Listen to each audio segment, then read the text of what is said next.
Hello guys, welcome back to my channel. My name is Andrea, and in this video I want to go with you over Block's second quarter earnings. Block is the company behind the services like Square or Cash App, and it's my biggest position in my portfolio. That's why I'm monitoring this more closely than some other stocks. So if you look on the investor presentations here, what we actually don't see here is the revenue decline.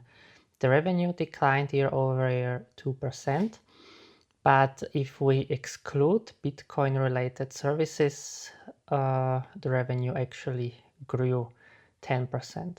So this is due to the volatility of the Bitcoin. And also, as we can see here, the gross profit grew 14% and profitability also increased. The net income increased on 538 million, which is a great increase compared to the year. So the two main drivers behind this growth is their service called Square, which is a point of sale service used by merchants, and as we can see here, they have a 11% growth year over year after they had a slightly drop in the first quarter.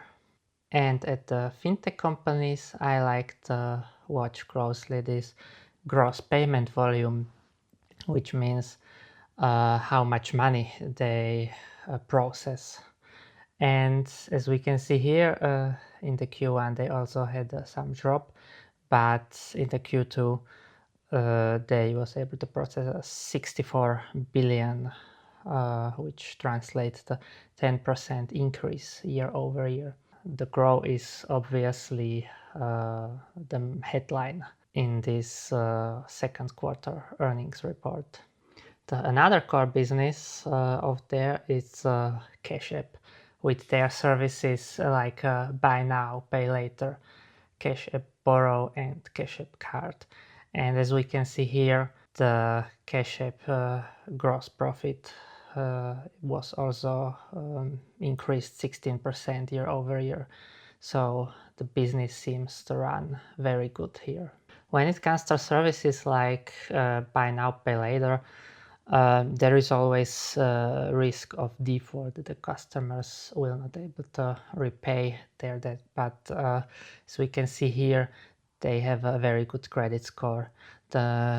Most of the revenue come from recurring customers, and there is only very little delinquency. But this is something we should keep in mind if we are speaking about risk, and if we are thinking that maybe we are heading into recession next year. I don't know if this will happen, but if, then this can be a topic. Another risk what I can see is if we are heading into recession, also the gross payment volume will decrease, which translates the less revenue from the block.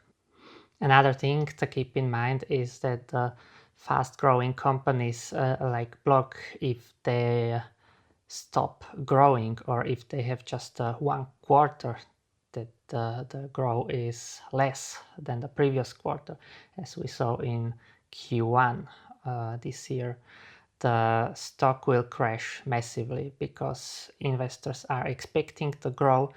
The management also raised guidance for this year, which I think it's a good sign that they are confident.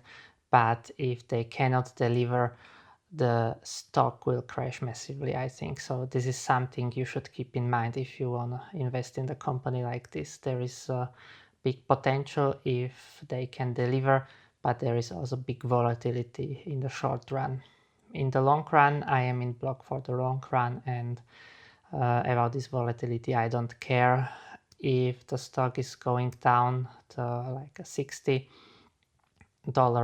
per share, then I will buy more. But what about the valuation right now?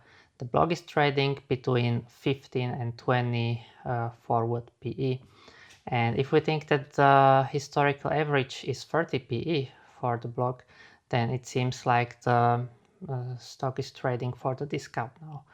Also, enterprise value to EBITDA is only 12, which is low compared to another fintech peers.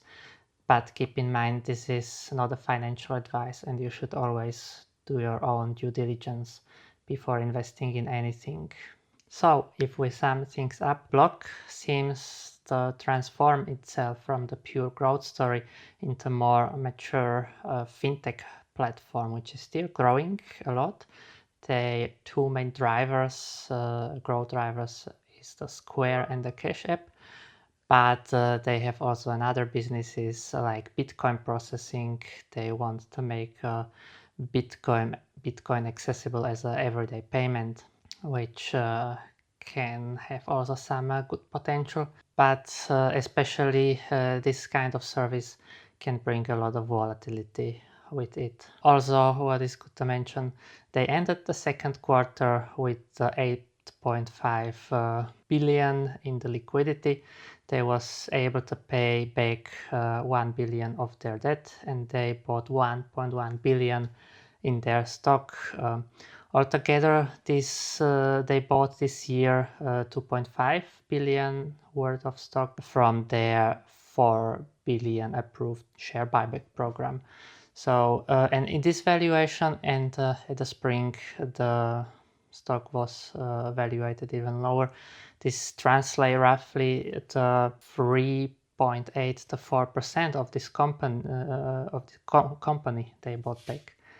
So I hope you like this video. If yes, please give it a thumbs up and write me in the comments what you think about the blog. And until then, bye.